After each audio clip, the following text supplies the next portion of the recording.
Every day in my life starts the same way. At exactly 6 o'clock in the morning, my alarm rings. The sound echoes in my quiet Brooklyn Heights neighborhood. I sit up in bed, still half asleep, and reach out to turn it off.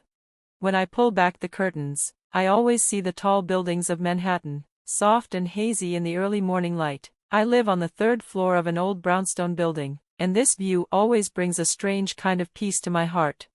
My eyes fall on a silver picture frame on my dressing table. It's a family photo from last Christmas. My younger sister April is in the center, smiling brightly with our parents on each side, both looking proud and happy. I'm at the edge of the photo, smiling quietly, as I always do. That's me, Caroline Wilson. I look at myself in the mirror and whisper the same words I've said every morning for years. Let's do our best today. It's a little habit that gives me strength. After a warm shower, I put on my navy blue pantsuit and carefully brush and style my brown hair. I work as a senior manager at a big accounting firm, so I always make sure I look neat and professional. Before I leave, I glance at my little herb plants sitting on the living room windowsill. They're just simple pots of rosemary, thyme, and basil, but the fresh smell makes me smile. On weekends, I like to sit here with a book and listen to Bach. Just as I step outside, I hear a familiar voice. Early as usual, dear. It's Mrs. Johnson, my neighbor from across the street. She's in her 70s and always working in her garden. Over the years, she's become like a grandmother to me. Good morning, I say with a smile. Your flowers look beautiful today. She smiles back, then adds, oh, did you see April's news? She's doing so well on Wall Street. Your parents must be so proud. Her words make me stop for a moment. April is a famous investment analyst now. She lives in a fancy Manhattan apartment, wears designer clothes, and is always being featured on social media. She earns much more than I do. Yes, she's doing very well, I reply politely, though something tightens in my chest. Ever since we were kids, April has always been the favorite, even when I did well in school. Our parents got more excited over April's small achievements. When I got into graduate school, they barely mentioned it, but when April got a good grade in high school, they threw a dinner party. On the subway ride to work, I think about last night's family dinner. We still gather every Sunday at our parents' house, a tradition my mother insists on keeping. April, darling, tell us that exciting news again, Mother said as she passed around the roast beef. Oh, it's not a big deal, April replied with a shy smile, though her eyes sparkled. Just an award nomination. Father turned to me. Caroline, you should try to be more like your sister, take more initiative. I had just led 2 major projects at work and received another promotion, but they didn't even ask about it. At the office, I bury myself in work. There's always something, audits, reports, staff meetings. I'm known for being calm, focused, and dependable. Miss Wilson, can you help me check these numbers? Asks Jessica, one of our new employees. People say I'm strict, but fair. Of course, sit down, I say kindly. As I check her work, I look out the window at the Manhattan skyline. Somewhere in those skyscrapers is my sister's office. I sigh quietly. This is my life, steady and calm, but something always feels missing. That evening, February 15th, everything changed. It was raining, and I was walking quickly toward the subway after staying late at work. I held my umbrella against the wind, thinking about tomorrow's report. As I stepped into the crosswalk, the light was green. I tilted my umbrella slightly to look ahead, and suddenly saw bright headlights speeding toward me. There was no time to scream. I felt the impact. My body flew through the air, and everything went dark. Just before I lost consciousness, I thought I heard my mother's voice in my head. Caroline, why can't you be more like April? White lights, the sharp smell of antiseptic, beeping sounds. Miss Wilson, can you hear me? A doctor stood above me as I slowly opened my eyes. My whole body ached. You were hit by a car and brought to the hospital about 2 hours ago, he explained gently. You have a broken leg, deep bruises, and cuts. You'll need surgery tonight. I looked down. My right leg was in a heavy cast. It hurt to breathe. My face was bandaged. A nurse checked my monitors, speaking softly to the doctor. Will my family be here? I asked. Yes, we've contacted them, he said. I felt a small wave of relief. Surely, they would come. A little later, My phone buzzed. It was my mother. Caroline. Mom, I'm in the hospital. Yes, the hospital called, she said quickly, but, listen. She paused. Tonight is April's award ceremony. She's getting the Analyst of the Year award. It's very important. I didn't understand. We can't come tonight. We have to be there for her. But I'm having surgery. My voice shook. Then my father took the phone. This is a huge night for April. The hospital has nurses, doesn't it? I felt something inside me break, but all I could say was, I understand. After the call, I stared at the TV the nurse had left on. There she was, April, on stage in a sparkling gown at a fancy event. My parents were in the front row, clapping proudly. They looked so happy. I was lying in a hospital bed, alone, in pain, watching it all on TV. I couldn't even wipe my tears. My arm wouldn't move. Nurse Maria came in and saw my face. I'll lower the volume, she said softly. Will your family be here soon? I shook my head. I'll start your pre-surgery meds. You'll feel sleepy soon. I shook my head.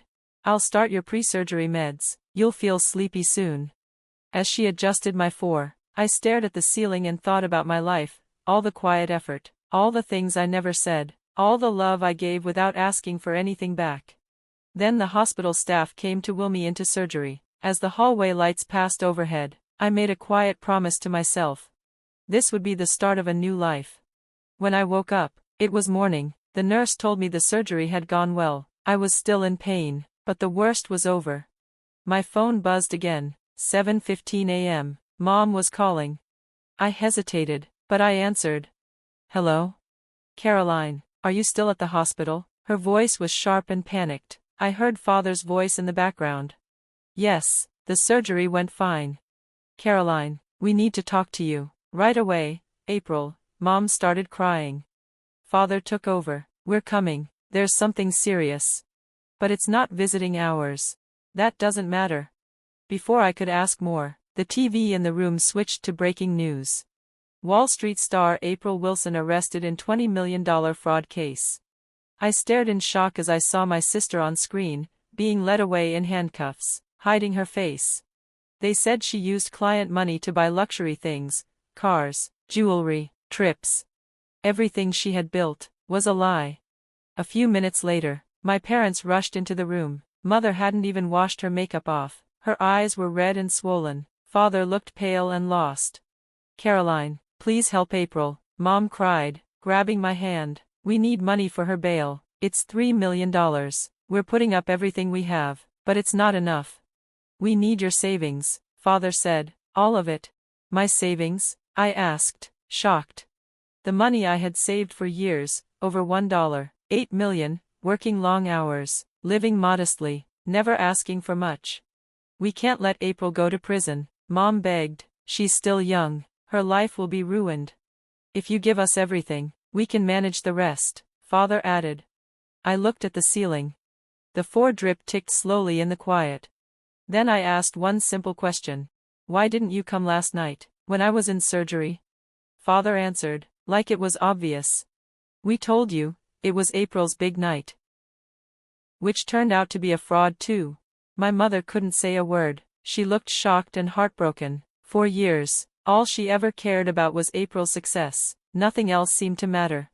When I graduated from college, when I got promoted at work, you barely noticed, I said, my voice shaking, and just last night, you went to an award ceremony while I was lying in a hospital bed, about to have surgery. This isn't the time for this kind of talk, my father snapped. Are you really going to turn your back on your sister now? Just then, Nurse Maria walked into the room. I'm sorry, she said gently, but she needs to rest now. My parents didn't want to leave, but Maria was firm. They slowly got up. As she walked out, my mother turned back to look at me. Think about it, Caroline. April's life is at stake. After they left, the room became quiet again. I let out a deep sigh. Outside the window, the city of New York was waking up as usual, full of noise and motion. Maria was checking my blood pressure when she softly said, your body and your heart need time to heal. That's the most important thing right now. I gave her a small nod. I had so many thoughts about my family and everything that had happened, but maybe, for now, It was time to focus on getting better. The TV was still on, and the news kept reporting about April's arrest. Slowly, the truth was coming out. Behind her perfect image, there had been lies and fraud. As I watched, I could feel something inside me changing too. 2 weeks later, I stood in the elevator of my parents' fancy apartment building on the Upper East Side, leaning a little on my cane. My leg was still healing, and walking was tough, but I was getting stronger. Beside me stood James Murphy, my lawyer and trusted advisor. He had been by my side through everything. "Are you ready?" he asked kindly. I gave him a small nod. My mother opened the door. Her face looked tired and worried, and for once, she wasn't wearing any makeup. "Caroline," she said softly, her voice full of both hope and fear. My father was sitting in the living room, near the tall windows with a clear view of Central Park. This apartment used to feel so grand, but now, it just felt empty to me. "So you brought a lawyer?" my father said with a frown. "Yes," I said calmly, "this is something legal now." I walked to the couch, carefully placed my cane beside me, and sat down slowly. "This is the report from April's defense team," I said, handing over the file. My father opened it and flipped through the pages. His expression grew dark. "The amount April stole may be even higher than what was first reported. It could be over $25 million. My mother gasped and held her hand to her chest. "But if we can just post bail," she began. I looked right at her. "Posting bail won't erase what April did. She needs to face what she's done, don't you see that?" Tears welled up in my mother's eyes. "Do you have any idea how I felt?" I said quietly, my voice trembling, "lying in that hospital bed alone, waiting for surgery, while you both went to a party." The room went silent. The only sound was the soft hum of the city below. "Let's just forget the past and move on," my father said in a gentler tone. "Now's the time for family to come together." "Family?" I let out a sad little laugh. "When did you ever treat me like family?" I slowly tried to stand. My leg hurt, but I stood up anyway. "You were so proud of April, always praising her, while ignoring everything I did. You celebrated her fake success while I worked hard in silence, and when I needed you the most, you weren't there, and now you talk about family? You've become so cold," my mother whispered through her tears. "Are you really going to leave April like this?" I looked at her, calm but firm. "I didn't leave anyone. I was the one who was left behind, over and over again." Murphy took out some papers and placed them on the table. "Let me explain what the situation looks like from a legal point of view," he said. My father leaned forward. "What are you trying to say?" "At this point, April's case isn't just about money," Murphy said. "There are serious charges, organized fraud, fake documents, and tax crimes. Even if you pay her bail, more charges will probably follow." I added, "And if I helped with the bail, it would bring attention to my own bank accounts. Investigators would question everything."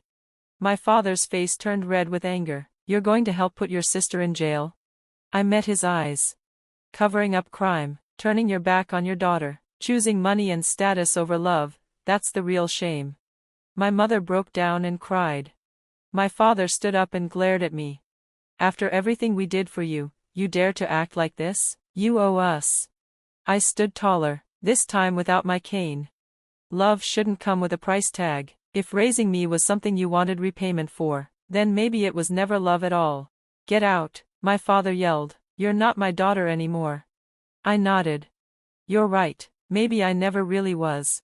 Murphy picked up my bag, and we walked out. As the elevator doors closed, he looked at me with kindness. "You handled that with strength," he said. "I'm okay now," I whispered with a small smile. As we stepped outside, the spring air brushed against my face. The trees in Central Park were beginning to bloom again. I looked up at the sky as I got into the taxi, feeling something lift inside me. This wasn't the end, it was just the start of something new.